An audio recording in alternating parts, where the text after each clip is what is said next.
Panibagong video ang inilabas ni Saldigo. Ganun pa din. Puro aligasyon. Hindi naman kayang panindigan sa korte dahil ayaw namang umuwi. So pagbibigyan lang natin dahil merong siyang sablay dito. Sa kanyang bagong video. Na kung saan, inadmit niya dito na na-deliver na yung 1 bilyon kay Presidente Bongbong Marcos. Pero ang sinabi niya dito, may daw.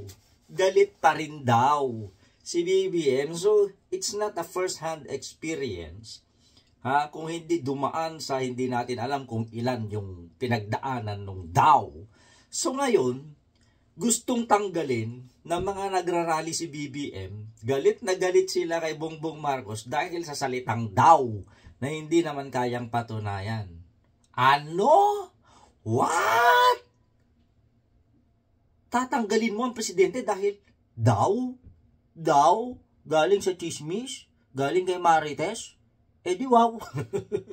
Di ba? Yan lang yung sablay ni Saldigo. Sa bagay, palagi namang sablay, dami ng sablay. Diba? Kaya, kung ikaw, matalino ka, tatanggalin mo ang presidenteng pinagmulan ng investigasyon ng korupsyon dahil sa salitang daw ng isang hindi naman mapanindigang testigo.